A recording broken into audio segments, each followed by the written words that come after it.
हम चुनाव की तरह लड़ते हैं और किसी को कमज़ोर भी हम नहीं आंकते। मैं पूछना चाहता हूं भारतीय जनता पार्टी से, वो परिवारवाद की बात करते थे, क्या कोंडागांव में परिवारवाद नहीं दिखता क्या? मैं कोंडागांव विधानसभा हाईकमान की झोली में डालने का प्रयास करूंगा। विधानसभा क्षेत्र कोंडागांव से कांग्रेस के प्रत्याशी के रूप में मोहन मरकाम के नाम पर मोहर लग चुकी है। कांग्रेस प्रत्याशी के रूप में मोहर लगने के साथ ही उन्होंने माता के दर्शन किए। नवरात्र का पहला दिन भी है, माता का दर्शन कर उन्होंने आशीर्वाद लिया और आज से प्रचार विधिवत शुरू भी करने जा रहे हैं। मरकाम जी, आपको बहुत बहुत बधाई। IBC 24 में भी एक खबर दिखाई गई थी कि आपको प्रत्याशी के रूप में कोंडागांव से चुना जा सकता है। अभी इस बात पर मोहर भी लग चुका है। जी धन्यवाद। हाईकमान ने, केंद्रीय नेतृत्व ने चौथी बार कोंडागांव विधानसभा से विश्वास करके मुझे टिकट दिया है। हाईकमान की उम्मीदों पर, अपेक्षाओं पर मैं खरा उतरने का प्रयास करूंगा और मैं कोंडागांव विधानसभा हाईकमान की झोली में डालने का प्रयास करूंगा।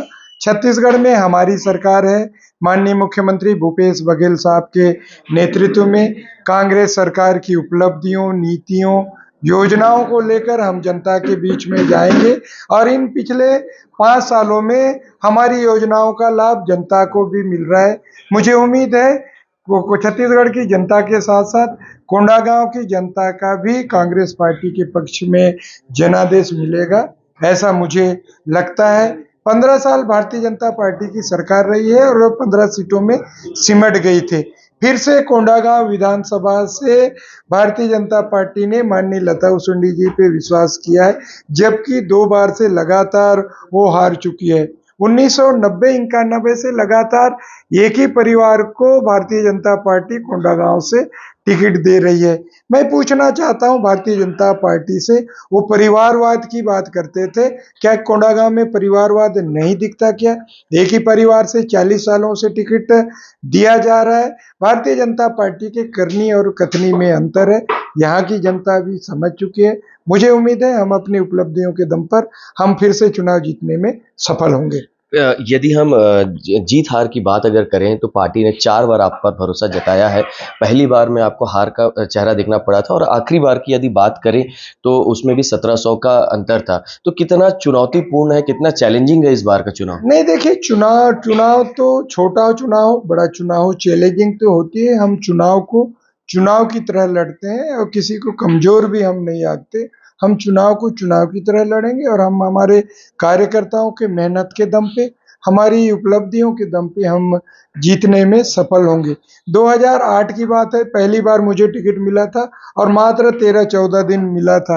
अभी की तरह उस समय भी मिला था। उस समय हम लोग आधे गांव नहीं घूम पाए थे, फिर भी कद्दावर मंत्री जी को मैं मात्र 2771 वोटों से ही हार का सामना करना पड़ा था।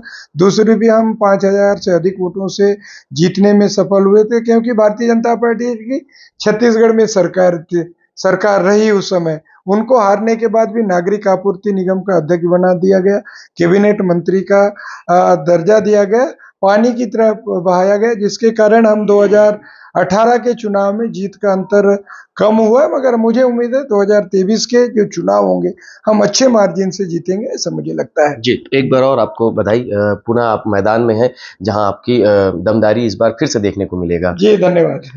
तो ये थे मोहन मरकाम, जो बता रहे थे कि पार्टी आला कमान ने उनके ऊपर एक बार फिर से भरोसा जताया और इस पूरे भरोसे को कायम रखने में वो अपनी पूरी ताकत झोंकेंगे।